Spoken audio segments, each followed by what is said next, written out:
আসন্ন ত্রয়োদশ জাতীয় সংসদ নির্বাচনকে ঘিরে রাজনৈতিক মাঠ এখন উত্তপ্ত।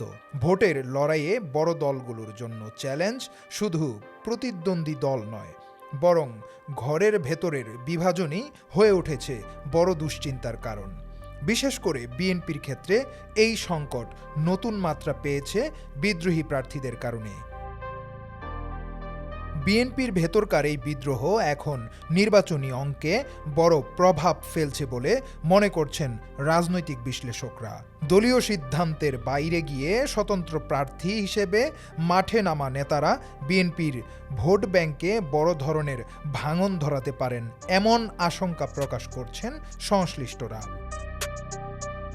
নির্বাচনী মাঠে পাওয়া তথ্যে দেখা গেছে, আসন্ন নির্বাচনে ৭৮টি আসনে বিএনপির বহিষ্কৃত সাবেক ও প্রভাবশালী নেতাদের পরিবারের অন্তত ৯২ জন সদস্য স্বতন্ত্র বা বিদ্রোহী প্রার্থী হিসেবে প্রতিদ্বন্দ্বিতা করছেন। এই বিদ্রোহী উপস্থিতি বিএনপির জন্য যেমন বড় মাথা ব্যথা, তেমনি জামায়াতে ইসলামীর নেতৃত্বাধীন ১১ দলীয় জোটের জন্য তৈরি করেছে সম্ভাবনার নতুন জানালা। বিশেষ করে অনেক আসনে বিএনপি, আওয়ামী লীগ ও জামায়াত জোটের প্রার্থীদের মধ্যে ত্রিমুখী লড়াইয়ের বাস্তবতা তৈরি করেছে। জামায়াত জোটের প্রার্থীরা মনে করছেন, বিএনপির ভোট বিভক্ত হলে তারা সরাসরি সুবিধাভোগী হতে পারে তাদের জোট।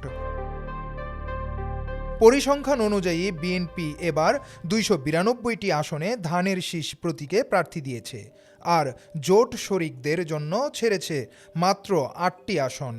মনোনয়ন ঘোষণার পর দেখা যায় ৮২টি আসনে বিএনপি সংশ্লিষ্ট ৯৮ জন স্বতন্ত্র প্রার্থী মনোনয়ন জমা দেন। পরবর্তীতে দলীয় চাপের মুখে ৬ জন সরে দাঁড়ালেও এখনও ৯২ জন বিদ্রোহী প্রার্থী নির্বাচনী মাঠে অনড় রয়েছেন। এই বাস্তবতাকে সামনে রেখে ১১ দলীয় জোট ভিন্ন কৌশলে এগুচ্ছে বলে জানা গেছে। প্রকাশ্যে স্বীকার না করলেও জোটের শীর্ষ নেতারা বলছেন, বিদ্রোহী প্রার্থীদের উপস্থিতি ভোটের ফলাফলে বড় প্রভাব ফেলতে পারে। এদিকে বিএনপির তৃণমূল পর্যায়ে ক্ষোভও প্রকাশ পাচ্ছে নেতাকর্মীদের অভিযোগ। মনোনয়ন তালিকায় অনেক ক্ষেত্রে নব্য, সুবিধাভোগী ও আন্দোলন সংগ্রামে নিষ্ক্রিয় ব্যক্তিদের প্রাধান্য দেওয়া হয়েছে।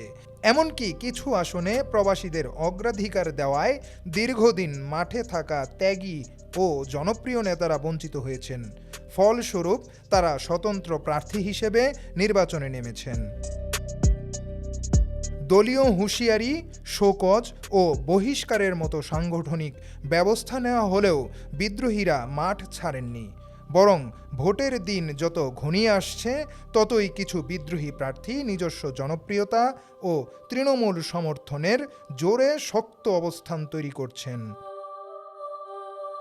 ফলে বিএনপির মনোনীত প্রার্থীদের সামনে এখন দ্বিমুখী চ্যালেঞ্জ।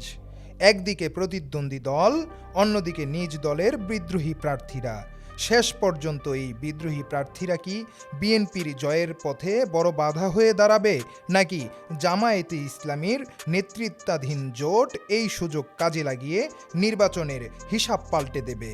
সে প্রশ্নের চূড়ান্ত উত্তর মিলবে ভোটের ফলাফলেই। Saddam Hossain, news desk, Dhaka digit.